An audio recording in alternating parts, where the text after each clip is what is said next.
Okay, so you're going to see these words in instructions and things like that. So you basically need to be able to use them, understand what they mean, so that you can perform operations on polynomials and understand their graphs. Okay, so the first thing we're going to do is we're going to go ahead and write each of these polynomials in its factored form. Okay? So you guys have a box of vocab. That's for you to fill in at any point in time as we use this stuff. But for right now, we just want to write this in our factored form. So take like a minute in your groups and see if you understand how we could write these in factored form. You might have thought at first not factorable. So what did you guys do to each of these? Gabby?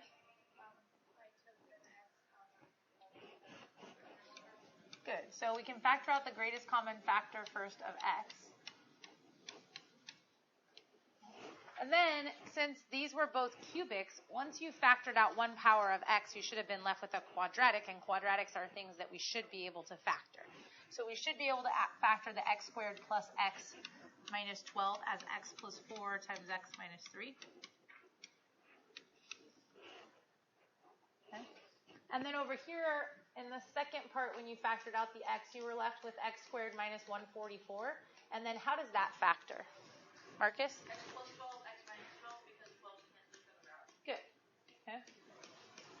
So those would make a middle term of 0, which is how we see that go. So the point here of looking at this factoring now is, one, to keep in mind that you guys do know how to factor. If it's something of higher power, just look for something you can take out first, or look for grouping or something like that. And secondly, if we do have an expression like this, if we have these 3 factors, what does that tell me about the graph of this polynomial? Marcus? There are 3 points on the graph where the points intersect. Okay, there's 3 places where the graph intersects what? Where it has intersects, where it intersects the x-axis. So if we were to graph this cubic, since it's factorable, I would know that I would expect it to cross the x-axis at 0, -4, and +3. The things I would get if I set this expression equal to 0. By that, and the fact that I should know what a cubic could look like, what could a cubic look like? You can just show me with your fingers. Yeah, the amount of times it can turn around, end behaviors in opposite directions. I could actually make a very quick sketch of this graph. The end behavior would be correct. The intercepts would be correct. The general shape would be correct. What would be incorrect is exactly where the turning points were and how high and how low they were on the graph without me doing a little more investigation. It doesn't make sense how factoring is a powerful tool when we're dealing with these higher order polynomials to get information about their graph, because we now know shape, and now if we can factor them, we could find zeros that would help us fill in the shapes properly. Okay? All right, so let's say that these go on forever.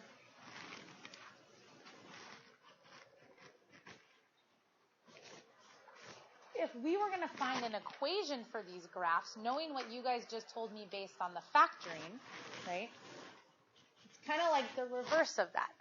On the last slide, and I'll come back to this in a minute, but on the last slide, we said, okay, if it factors as x times x plus 4 times x minus 3, that would tell me that on the graph, I would want to put points on the x-axis at 0, -4, and +3.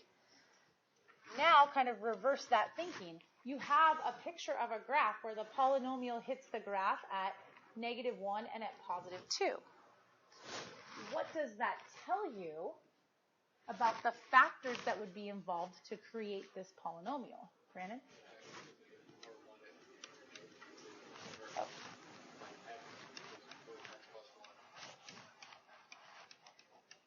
Okay, so part of it is that we have to have these factors somewhere in our polynomial, okay? And then this one is special, okay? This 0 right here, the way that it hits the axis, we talked about this a little bit last time. What do we call it when it hits the axis and turns around like that?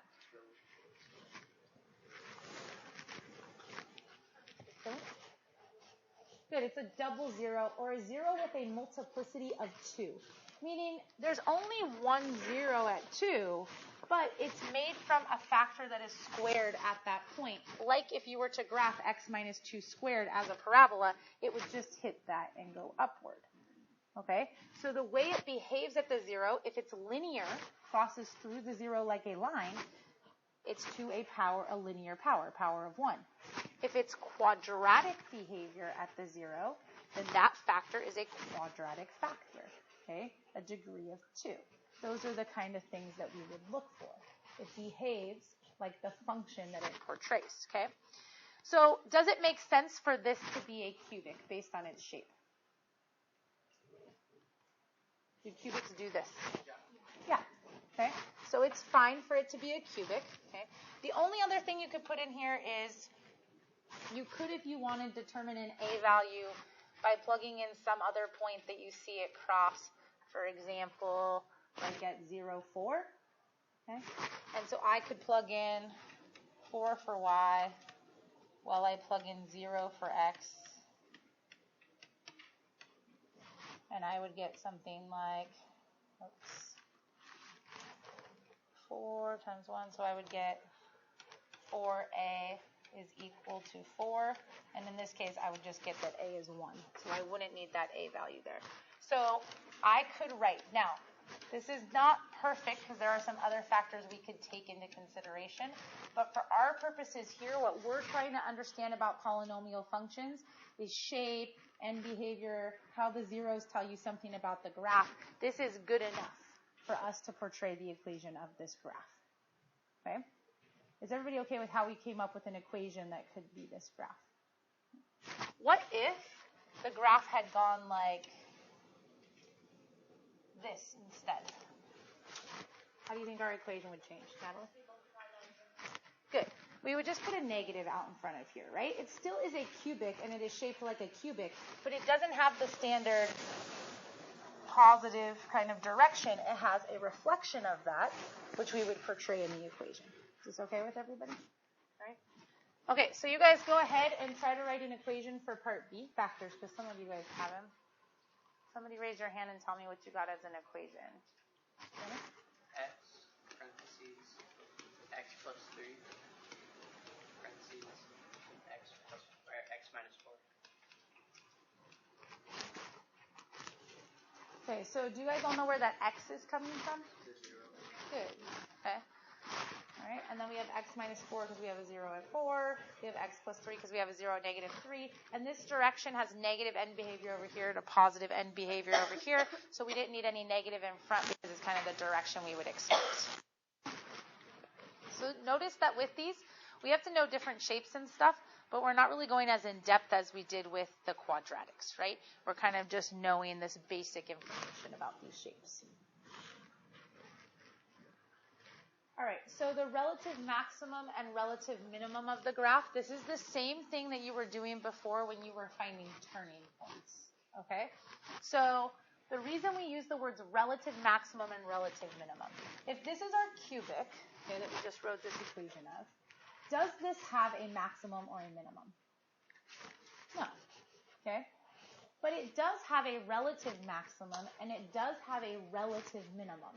What that means is, in a smaller area, it's not the absolute maximum of the function. I'm just saying there's a place where the function turns around and creates something that's a maximum for that little area. Okay, that's what relative in front of it means. So like in calculus, you guys will look at relative maximums and minimums versus the absolute maximums and minimums, which is what we've been talking about with graphs. So this graph has no absolute maximum or minimum, but it does have a relative maximum and a relative minimum. Okay. So for here, the relative maximum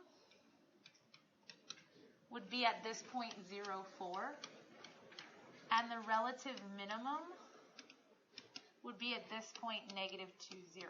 Notice I wrote them in points, yet when I've asked you in those charts that we've been graphing, we didn't. We just write a single value. What's the difference between the way this question was phrased and the question on there, Sierra?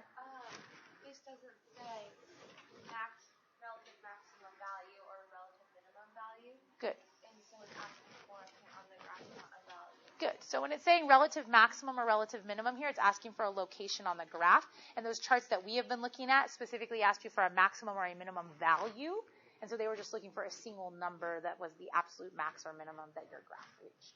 So I'm just going to keep pointing that out as we go, because there's some really meticulous language that in like lower level math classes you didn't have to pay as much attention to. But now as you guys are headed into pre-calc, it will make a difference in how you're answering the question and stuff like that. Okay. So the same idea here. Okay. And here we would have to estimate because they don't fall so nicely on the graph. Oh, sorry. It should be 2-0. Thank you. Good job, Brandon. So this relative maximum at about -1.5 4 1/4. So I'm just estimating because that's kind of the best I can do given the fact that it doesn't fall onto a nice particular coordinate on the graph. And for the relative minimum, I would say +1.5 and then -4.5. That's kind of the best I could do. Yes.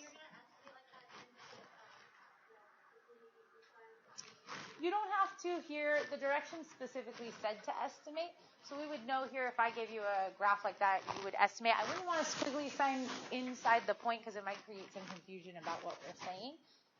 But we would know here that we're estimating them visually. Now, we don't have to estimate them all the time. We'll come. Oh, it's like an approximation sign. Yeah. So you don't have to estimate them all the time. We'll come back at the end and see how we can do that on the calculator. You guys have already done it on the calculator. It's the same max and min calculation that you've done before. So if you have access to a calculator, you'd be able to give exact max and mins with exact then increasing and decreasing values because you know exactly where it turns around. If you were just given the visual of the graph, you would just approximate it and use those for your increasing, decreasing interval values. All right, so then he says here, what is a cubic polynomial function in standard form with the zeros 1, -1, and 4? So this is just another way to phrase what you guys just saw on the graph, right? They're saying it's a cubic function rather than you having to identify it by the shape. And rather than you pointing at the graph and saying, oh, there's a 0 here and a 0 here and a 0 here, they're telling you the zeros are at 1, -1, and 4. So how are you going to put together an equation, okay, or the function that has these qualities? How did you do it on the graph? When you looked at it and said, okay, it's a cubic, and then you said it crosses here, and it crosses here, and it crosses here, what did you do to write the equation? Yeah, you wrote factors, okay? So the fact that one of the zeros is at 1 means this function or equation should have a factor of x minus 1. And then the fact that there's another 0 at -1 means that my polynomial should have another factor of x plus 1. And the fact that there's another 0 at 4, my polynomial should also contain a factor of x minus 4. Now, could there be a negative in front of here? Sure, they didn't say anything about the end behavior and they're not giving me a picture of it, right? Could there be a number out here? Sure. Okay, so we could all write different equations technically as long as each of our equations contained these 3 factors in them. Now up here it says to write it in standard form. Would this be standard form? No. So standard form is everything all multiplied out so you have separate terms. And then highest degree down to lowest degree for each term. Okay? So to multiply this out, okay, multiply like normal. So I'm going to pick 2 to multiply together, and then I'm going to multiply them by the third one. This is going to give me x squared plus 1x minus 1x minus 1.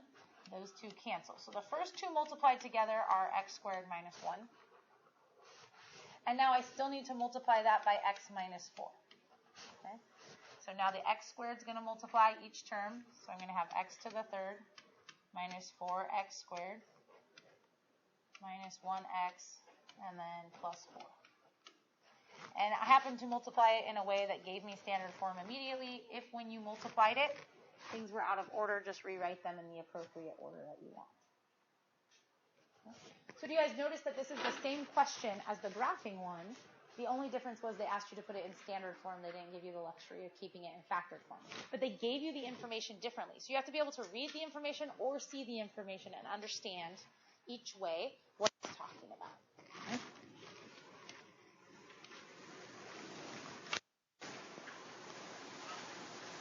Okay, we'll come back into the quartic if we have time to multiply some more out. Practice your multiplication skills. Okay. All right, so what I want you guys to do now is I want you to go ahead and graph each of these functions on the calculator. If you don't have one, you can borrow one from the back. If we're short, make sure that at least person side by side has it. But if you're sharing with someone, that should be because there's none left in the back. Okay. This is clearly not a cubic because it has a double root and then these things, so it would be to the fourth power. So just take off that squared right there. So what are things they have in common and then things that are different about them? So observations that you have. So what is one thing that both the graphs have in common? Chris? Okay, so they're both positive in their shape, meaning you wouldn't need that reflection. They have the normal end behaviors that you would expect for their graphs without any sort of reflection. Okay? What else do they have in common? Sarah? Okay, so they have two x-intercepts in common, right? 1 and 3.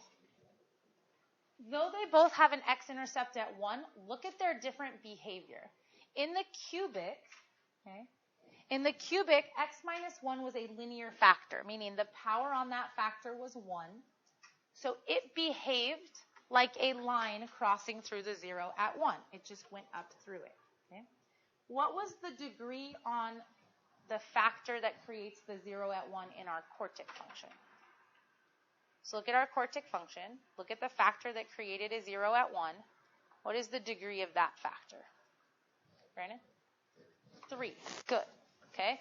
So that means the 0 that's at 1 isn't linear. It doesn't have a multiplicity of 1. It's not quadratic. It doesn't have a multiplicity of 2. But it is actually cubic and has a multiplicity of 3. Okay? Look at how something behaves at the 0 when it has a multiplicity of 3. So for example, let's see if it will let me write on this. Okay. So for example, when something has a multiplicity of 2, still not letting me write only in this area. No. When something has a multiplicity of 2, it behaves like a quadratic at that point, right? If you graphed on your calculator y equals x cubed, it looks like this. And it has what we call right here a point of inflection. Like it looked like I was going to turn around, but I didn't actually turn around, and then I kept going up. Okay? So that terminology, point of inflection, will come up later in calculus. So it's not a max or a minimum because it keeps going above that and keeps going below that. And it's not technically like a turning point because it didn't turn all the way around. So it has this new name, point of inflection. Notice that in your graph, that quartic, when it goes and it passes through that 0 at 1, it's going and passing through like that. And then turning around and going back through the 0. It's passing through the 0 like a cubic would pass through the axis at a point of inflection. So again, the zeros are determined by the factor, and their degree is determined how they're going to behave when they cross through there. If they're just of 1 degree, they cross straight through. If it's a quadratic, they turn around like a quadratic at that point. If it's a cubic, they basically have this almost turnaround. Nope, went back through point of inflection like a cubic does. Okay? So important to note those different behaviors. All right? Is everybody okay with how things look different depending on how the zeros behave on the graph? Okay. All right. So then back at our...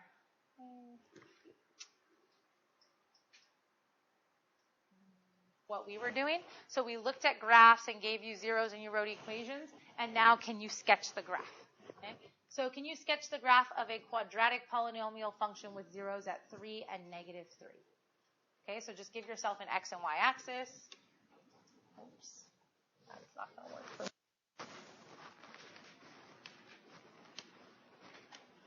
So quadratic is shaped like what? a parabola, okay? And it says I have zeros at 3 and negative 3, which have what consequence for the graph? Okay, so the axis of symmetry here is, and so we have these points at 3 and negative 3. Do I know anything about the vertex? Can I really find the vertex? No, because I don't know anything else about the equation.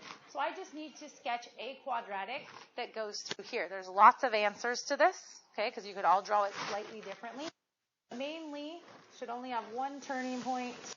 Like Brady said, it should kind of be centered around 0. Could you have drawn it upside down? Absolutely. They didn't give you any information as to reflections or other things that were involved in the problem. We just need to understand that you understand the terminology quadratic and what the zeros being at 3 and negative 3 has a consequence of. Okay? Notice, really surface, not super in-depth nitty-gritty points right here, right? Just shapes and knowing what zeros have to do with it. All right, so go ahead on your paper and sketch a graph of a cubic polynomial function with zeros at 3, 3, and negative 3. So 3 is listed twice. There are not two different 3's on the x-axis. All that's telling you is that the 0 at 3 has a multiplicity of 2. So they could have said that by listing it twice. They could have said that by saying a cubic polynomial function that has a 0 at negative 3 and a 0 at 3 with a multiplicity of 2. Okay, saying it happens twice. So go ahead and sketch what you think should happen if this is the scenario. What if you intersect the curve? Okay, good. So not only should there be a 0 at 3, but it should be a turning point of the graph, right? So it has to have that to be correct. What else would you look for on theirs to make sure it was correct? Brandon. Okay, that it could have up to 2 turning points, right? That's the maximum number of turning points a cubic could have. If it turned around more than that, then they must not have drawn a cubic. What else? Chris?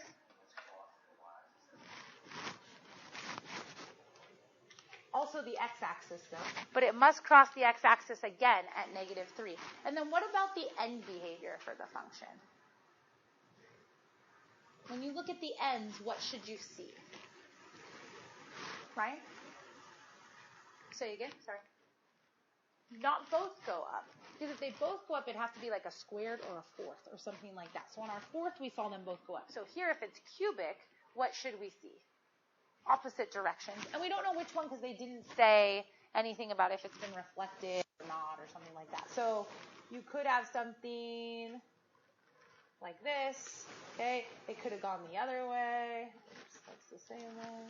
Like this, okay? Any of those would do. But you would look for the end behaviors in different directions. You would make sure it crossed through at negative 3, and you would make sure at positive 3 that it not only hit there but had a turning point, right? That's how I would check that you had all the information that was here. Chloe?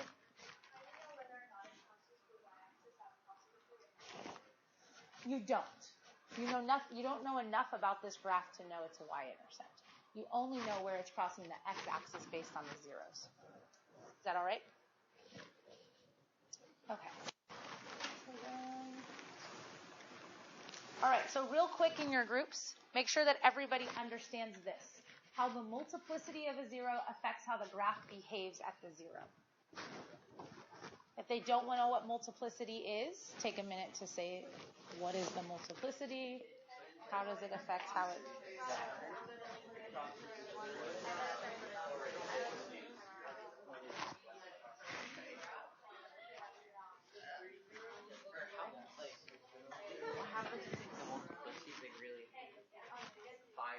All right, the last thing we're going to do, two things actually. We're going to talk about end behavior, and we're going to make sure that you can do this on your calculator.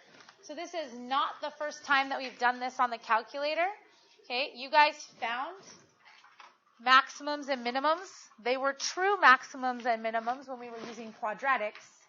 Now they're relative maximums and minimums, but it would be the same idea. So we're going to take this cubic polynomial. I'm just going to make sure again that you know the button pushes on the calculator to be able to obtain the exact value of a maximum or minimum point. So on our calculator, I'm going to go back to my y equals, clear it out, and type this in.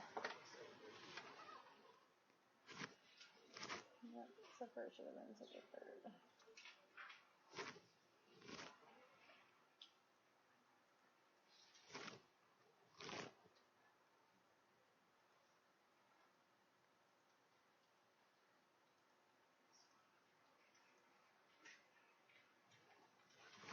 All right, so here's my graph. Again, this graph has no maximum or no minimum, but it has a relative maximum and a relative minimum, which then allows my calculator to do the same thing it did when it was finding the max and min for the quadratics and go through this calculus sequence in order to figure it out. So again, you go to the calculate button, so second trace. Let's say I wanted to find the relative maximum. I would choose maximum. Oh, my cursor happens to be very close to it, which is extremely convenient. Then remember, it says left bound, so you want to be to the left of it and press enter. Right bound, you want to be to the right of it and press enter. And guess, you just want to be anywhere near it, press enter, and it will guess for you that point. Is that okay with everybody? Do you guys remember how to do this? Because we did it in quadratics, so this is repeat. I'm just making sure that everybody's good, okay? So that's basically all that's in here. It doesn't seem like a lot of new stuff, just kind of relating zeros to the shape of the graph. But there is one thing.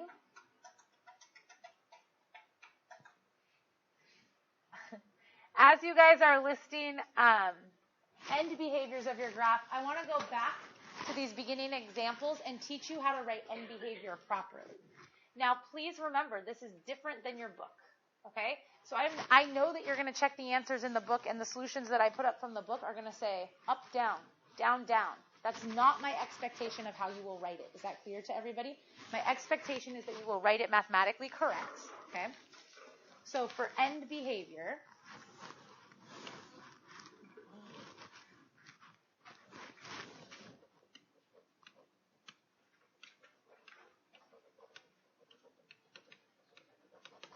so end behavior means how does your graph behave at the ends. So what you guys have been doing, or if you looked at the book, what the book does is it just lists in order from left to right like you're reading what the graph does. So on the left side it goes down, and on the right side it goes up. Nobody in the math world would know what you were talking about if they said to you like, oh, what's the end behavior? And you were like down, up. They'd be like, what? Okay, so that wouldn't make sense to them. But remember, when they're saying down, they're basically saying on the left side, it's going down. And when they say up, they're saying on the right side. So there's some sophisticated notation that means these things. So when I say on the left side of the graph, okay, what am I really talking about? Am I talking about really comparatively X stuff or Y stuff? Y stuff or X stuff, if I'm talking left side? X, right? Okay. So if I'm talking about left side, I'm talking about X, and I'm talking about as X goes towards, what's our never-ending value on this left side? Negative infinity, okay? So the way I say this with correct notation is I say the limit, meaning what is the limit the graph reaches as X goes to negative infinity? This means what is the limit the graph is reaching on the left side? Do you guys get it? So limit is just saying where is it going to? Because sometimes it doesn't go forever. This X to negative infinity is saying the left side. Okay? And your guys' answer to that was down. Okay? So the limit as X goes to negative infinity. So on the left side of the graph of this function, okay, what do I get? So my limit as X goes towards negative infinity. So if you kept going this way on the graph of this function, your Y value, the thing that you're going to be equal to, is going to be what?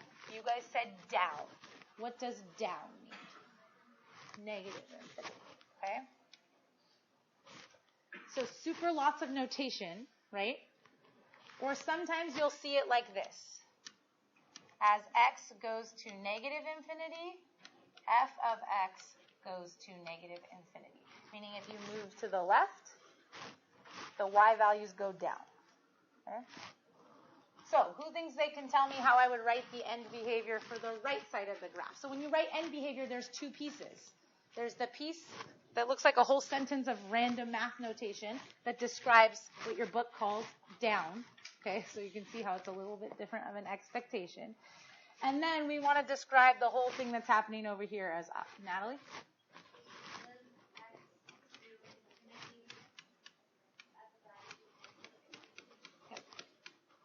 Okay, so one way to write it would say the limit as you look at the right side of the x-axis. So the limit as x goes towards positive infinity, look to the right, of our function is going to be infinity. Okay? Or in other words, as x goes to positive infinity, f of x also goes towards, positive infinity. Okay? As x gets more positive, y is also getting positive, or f of x is getting positive. So do you guys understand the notation that I'm asking you to use is one of these two here, and whether I use either one for you guys to be able to understand it? Brandon? You have to use this in front of it. So as x goes to infinity? Yeah, the limit as x goes to here, f of x is equal to this. Okay? And it's gonna take a little bit to wrap your head around it. But then it's one, much more meaningful from a pure mathematics standpoint.